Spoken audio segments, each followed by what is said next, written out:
So hello guys, আজকে থেকে আমি 500 দিনের মিনি ভিডিও ব্লগের চ্যালেঞ্জ নিলাম। আজকে হলো ফার্স্ট ডে। তো আজকে আমি যাব স্কুলে, তার জন্য আমি রেডি হয়ে নিচ্ছি। আজকে আমার পরীক্ষা ছিল, বাট আমি পরীক্ষাটা দেবো না, আমি কালকে পরীক্ষা দেবো। সেটা তোমরা অবশ্যই মিনি ভিডিওতে দেখতেই পারবে। তো তার জন্য আমি সানস্ক্রিন নিয়ে নিচ্ছি। শীতকাল বলে সানস্ক্রিন নেবো না, এটা কিন্তু অসম্ভব, কারণ কি শীতকালেও প্রচুর রোদ থাকে। তো আমার চোখের ভিতরে কিন্তু ওই সানস্ক্রিনটা ঢুকে গেছিলো, তার জন্য কিন্তু চোখটা অনেক জ্বালা করছিলো। তারপরে আমি লিপ বাম নিয়ে নিলাম। লিপ বাম কিন্তু আমি খুব ইউজ করি। তারপরে জুতো পরে, শীতের মধ্যে তো জুতো পরাটা ম্যান্ডেটরি। তো সাইকেল নিয়ে চলে গেলাম আমার পাড়ার মধ্য দিয়ে।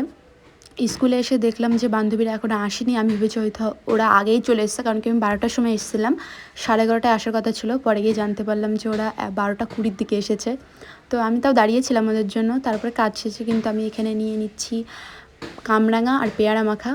তো দেখো, রাস্তা দিয়ে যাওয়ার টাইমে আকাশটা কত সুন্দর লাগছে, আমি এটা কেবল লক্ষ্য করলাম। ভিডিওটা আমি মানে না ভেবেই করে ফেলেছিলাম।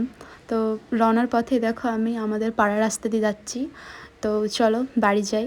আর আমার দিদি এসছে কিন্তু শ্বশুর বাড়ি থেকে। তো আজকে ওর শাশুড়ি বলেছে বাড়ি যেতে। অনেক দিনই ও এসেছে, প্রায় 1 সপ্তাহের উপরে।